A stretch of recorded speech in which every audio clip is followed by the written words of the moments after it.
Hello everybody, I am Dr. Diksha Pandey and you are watching Urogynecology for Beginners. And today for the session I have two new, I will not say Mounika is new, you have already met Mounika, but Sirisha you will be meeting for the first time, and Mounika and Sirisha are my new fellows. With them I will be doing a discussion for an interesting case today. So as it happens all the time, they will be presenting history, examination, plan of management for that particular patient, and I'll be ragging them. Okay, and so the discussion, let's start the discussion. So Mounika, you will be presenting the history part first? Yes, ma'am. I'll be presenting the history part. Hello everyone. Today we're going to discuss a case on vaginal mass and how to approach it, how to deal with the history points, and the rest management part and all we'll be discussing, and ma'am will be sharing some tips and tricks for it. I'll be dealing with the history part, Dr. Sirisha will be doing the examination part. So the case is a patient X, 55-year-old, para 3, living 3, all 3 vaginal deliveries, sterilized, postmenopausal, came with complaints of postmenopausal bleeding since 20 days and lower backache since 20 days. History of presenting illness, patient was apparently alright 1 year back. So you said patient presented with postmenopausal bleeding. Yes. Okay. And patient was apparently alright 1 year back when she started complaining of urinary leakage on coughing, sneezing and straining. No similar history was noted when she was changing her position or walking. Okay. So that makes it mild to moderate kind of SUI. So what she has tried to do, Sirisha? She has tried to rule out the severity of SUI depending on the change in the intra-abdominal pressure, which is less in case of change of posture, which is more in case of coughing and sneezing. Yeah, so she has ruled out that it is, from history point of view at least, it is not a case of severe SUI. Okay. She also gives history of increased frequency of micturition and burning micturition, but there was no history of nocturia or urgency symptoms were noted. She also gives history of mass descending from vagina since 1 month, which was initially a size of lemon but is now grown to a size of apple. She also gives history of foul smelling white discharge since 20 days. So if I have to summarize all this, what I understand is that a postmenopausal lady presented to you with complaint of mass descending per vaginum, stress urinary incontinence and postmenopausal bleeding. Yes. 3 important things. Yes. Other problems are small. So major problems are 3. And with this, when I look at the history, one nice picture is painted in my head that this is a case of mass per vagina. So it is a pelvic floor defect. It looks like with a prolapse with SUI. Prolapse with ulcer, decubitus ulcer. So it looks like straightforward. If somebody tells me these problems, I think it is a simple straightforward case of pelvic organ prolapse where there are decubitus ulcer and patient is having this postmenopausal bleeding. And because SUI is also because of the same etiology how prolapse develops, so it is basically a thing of pelvic organ prolapse. Okay.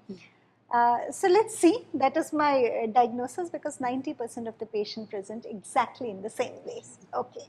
Any other significant thing you want to tell in her history? Ma'am, her menstrual history, she was postmenopausal. So we'll just ignore whatever was not important, and if nothing is important, we can just go to the important findings in examination. Yes.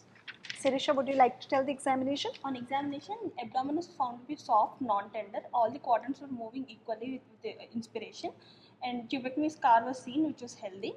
And coming to the local examination, a solitary pedunculated globular mass of 4 into 3 centimeters was noted with punctate hemorrhages on the surface with well-demarcated margins.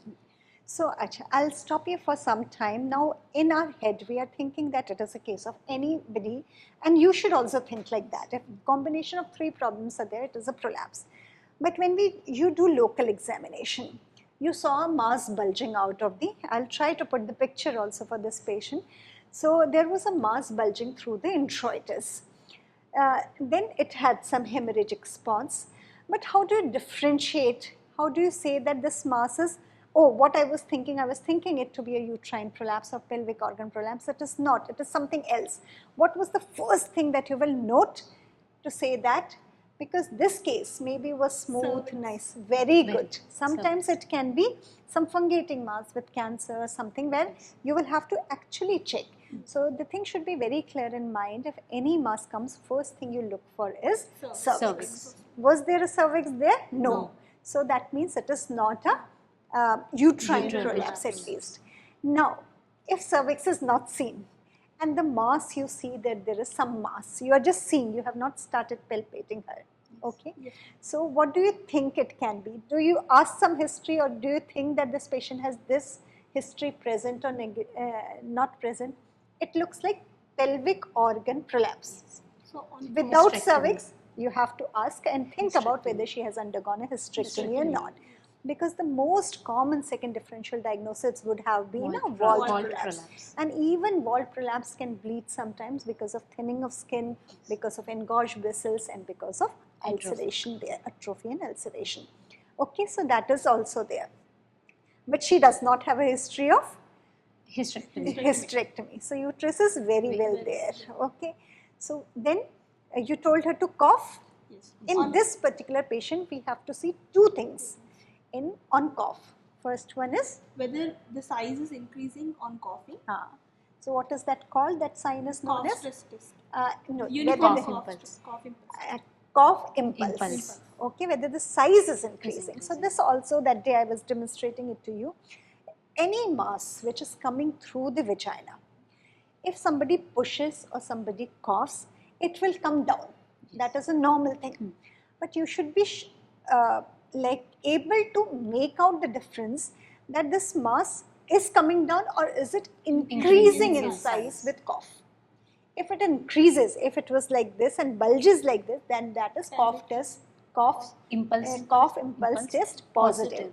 If it just comes down, that does not mean that it is a cough Pelvic impulse cough test test positive, and it is not a pelvic floor defect. So what did you see in this patient? Did you see just coming down of the mass, or cough impulse was Just coming positive? down of the mass was noted, and there is no change in the dimensions or the size of the mass on coughing. Okay, very good. And so this is one thing we note. Second thing, because the patient has complained of stress incontinence incontinence. also. What you will see second test is, We'll check if there is any urinary leak. actually which is there was seen- no need to see, as soon as she coughed, the stream The came. stream Came came. That is also known as Uniform cough cough stress stress test. test. Suppose this patient says that she has cough stress test, but first time when you say only you could see the mass and there was no jet, will you tell her to cough again? Yes, we have to reduce. We will ask her to cough again. Cough ma'am. how many times? 4 times. 4 times. 4 times. Okay, don't irritate her by cough, you keep on commanding. So only 4 times. If it is not coming after 4 times, that means it is negative. Negative. And as Dr. Sirisha was saying, that if you think that the kink or the pressure is because of that mass, while you are doing pelvic examination or pervaginal examination or the palpation part of the examination, you can try pushing the swelling inside so that urethra is free, and then you can tell her to cough again. And only thing that whenever you are telling those patients to cough, you should be standing on the right side Right of the side of the patient, patient. not in front of of the patient. It is a kind of medical hazard. Okay, so that is one important thing. So in this particular patient, uniform cough stress test was positive, cough impulse was negative, and you saw a 4 into 4 centimeter globular mass which was protruding through the. So it is not a wall prolapse, it is not a uterine prolapse. So what are the other possibility you think it can be? It could be Fibroid polyp. Fibroid polyp, okay. So Vaginal- have we, I'll just tell you that mostly a big cystocele or rectocele has been ruled out, okay, because they will also have cough impulse test. So after that it can be a fibroid polyp. Very good. What else it can be? Could be an endometrial polyp. Inclusion cyst. It can be some Large inclusion inclusion cyst. cyst. It Or can be Gardner cyst. Gardner Gardner cyst. cyst. It can be, recently you saw, so it can be a diverticulum also, but diverticulum again will not have a cough impulse test. Yes. So what are we left with now? It can be a fibroid, it can be a Gardner cyst, it can be a inclusion cyst, it can be Carcinoma. a carcinoma. Okay, let's keep it. What carcinoma? Cervical carcinoma. Cervical Uterine carcinoma. inversion. Very good. I Uterine was waiting inversion. for that. It can be a uterine Chronic inversion, inversion. chronic uterine, Uterine inversion. inversion. Just remember that acute inversion you see only in the Obstetric cases. immediately after delivery, Delivery. inside the labor room. Yes. Patient will never come walking with a acute Acute inversion to inversion. you. Only thing we can see is chronic Chronic inversion. inversion. One more important thing you have to see, one sign we teach in acute inversion, that when you do abdominal examination, there will be a gutter. Gutter. Okay, inside there will be a indentation on the fundus of the uterus. Here you will not find that. Why? Because uterus is normal size and it is sunken in the pelvic cavity. When in postpartum uterus, the uterus is Abdominal, big abdominal, then you will see that guttering thing. But here don't mention that. Some students keep on think that whatever the presentation is, they can put it there also. It's not like that. Okay. So when you are examining now, I'll come to palpation. You have done PS, PV, I know, but there was no cystocele, no rectocele for this patient. So we'll move on to this particular case. Now in your head, the thought is going that what is this? Fine. So tell me one sign which you will see to differentiate this diagnosis, what all we have discussed. Half things you will be able to exclude with this test. What will you see? Before that, palpating. When you are seeing, what you will see? Consistency. Okay. It was firm. It was firm in consistency. So as soon as you say it is firm in consistency, what all is ruled out? Inclusion cyst rules out. Gardner cyst ruled out. Then one more. Diverticulum is ruled out. Okay. So these all will be cystic inconsistency. If it is a cancer, what will be the consistency? Hard in consistency. So as soon as you say that the consistency of this particular mass was firm, we are left with two differential diagnoses. What are those two? Chronic uterine inversion and polyp. Fibroid polyp. Okay. Now tell me, to make this diagnosis into one, what test you will do? Cervix. We'll visualize the cervix or not. So you can do visualization of cervix, but what you showed exactly what I will do. So rather than when you are visualizing also, when one mass is there sitting at the introitus, every time it might not be able to see the entire rim of the cervix. And with the polyp, when inversion occurs, it can come from one side also, chronic inversion specifically. So the better test, anyway you have started palpating, so you put your finger inside and go around the mass. If you can feel the entire rim of the cervix, that means you have, what is your diagnosis? Uterine fibroid polyp. Okay. So what was your examination finding? Could you see the entire cervical rim? Yes, we could visualize the entire cervical rim, and on palpation we could see the mass arising from within the uterus, and we could go around the mass. And it was not bleeding on touch. Not bleeding on touch. It was a pedunculated mass. Fixed top. And not hard also, so cancer is ruled out. Very good.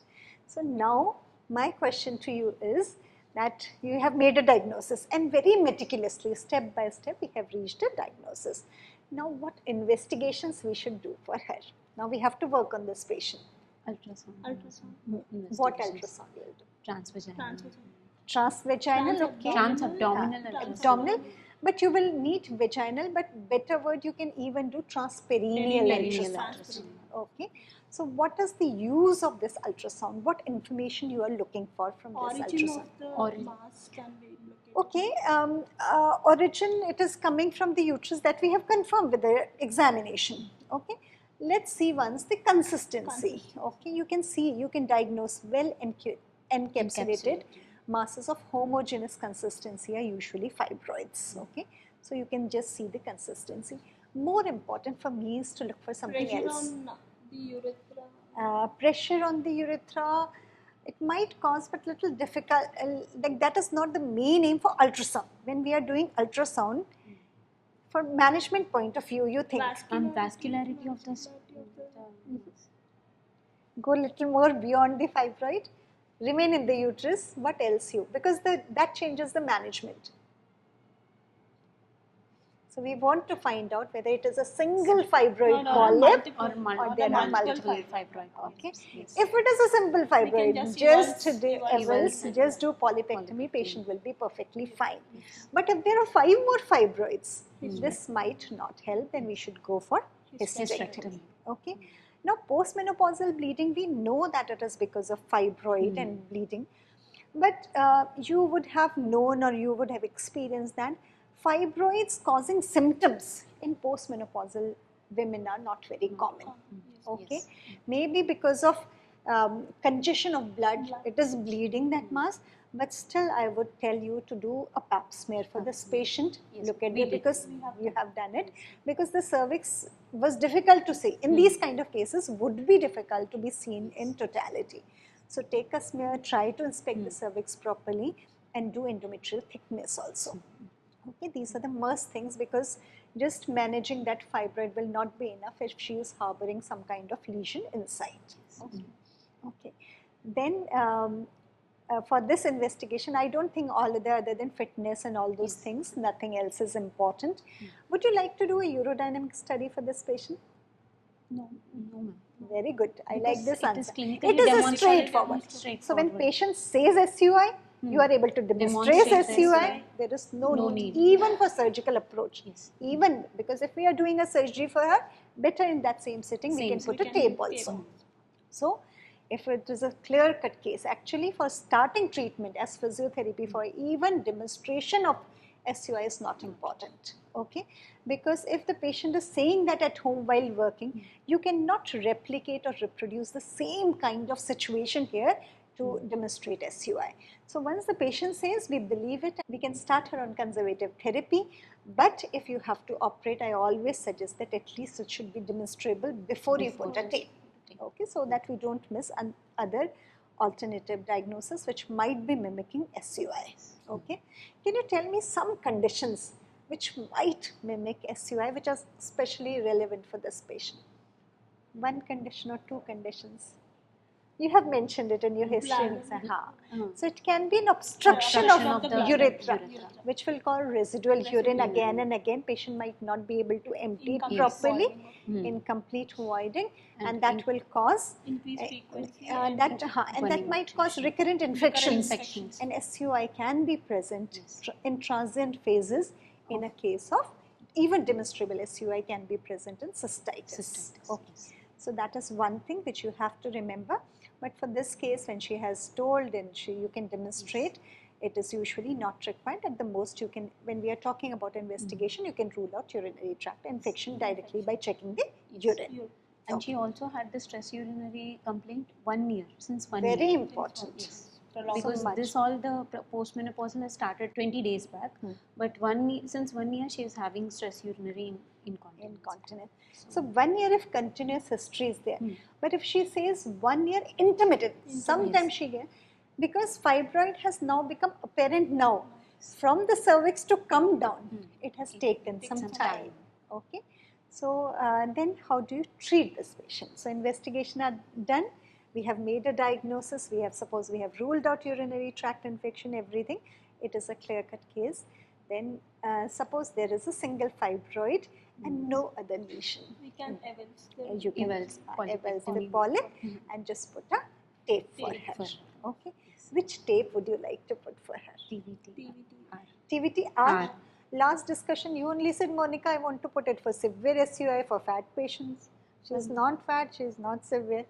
Even TOT will work good for her. Okay, so these are the two criteria which we follow. So if the patient is not very obese patient, and if SUI is mild to moderate, and you are planning for surgical, some kind of tension-free vaginal taping, obturator works better. But in a way, you could have defended yourself. Your answer was right. Urethrocoel is present. And urethrocoel also, both will work. Okay. Because urethra is not the problem. You could have defended your answer by saying that the newest guidelines say for every patient, first thing we should offer is TVT-R, because of many benefits which we have discussed many times. However, the cost becomes much more, so we don't offer it to every patient. So we see in which patient it is absolutely necessary to have a retropubic approach only, then only we offer them retropubic tape, otherwise we offer them a obturator. Obturator. Main concern is the cost. Okay. Anything else? So patient we are waiting for the patient. Patient said that she needs some time and she'll come back. She has to go for some travel plan she had. So hopefully she comes back and we do this surgery, and then we'll show you the video also, and if anything interesting, more interesting we found this. Okay. So as we always do, I want to ask you two points. Okay. If you learn something new after today's this half an hour discussion or 20 minutes discussion. Mounika did not learn anything. No. Sirisha, I'll ask you. That the TVTR is a guideline now where we can offer every patient TVTR first, then go for TVTO. Very good. One point which I have learned. Monica, you tell once Yes. she thinks. When cases like this, urinary complaint, this intermittent SUI can be present in cases like this. They are where so focused on SUI. Okay. urinary complaints can be there because of the transient cystitis, and demonstrable SUI is also present. And the first thing we have to examine if any patient comes with vaginal mass is the cervix, whether we could be seeing cervix or not. That rules out many other So things. one thing which I would like all of you to remember after this discussion, and you too after seeing this patient, that all vaginal masses are not prolapse. Yes. And we have to be open Yes, to you have to rule be out open-minded. 90%, I'm telling you now also, 90% of patients who come with vaginal mass will have prolapse. But there will be 10% patients, especially if you are into that kind of practice or in general gynecological practice also. Keep your mind open. It can present exactly like from history, like a decubitus ulcer leading to postmenopausal with stress urinary incontinence, like a typical history from a patient of a pelvic organ prolapse. However, it was found to be a fibroid.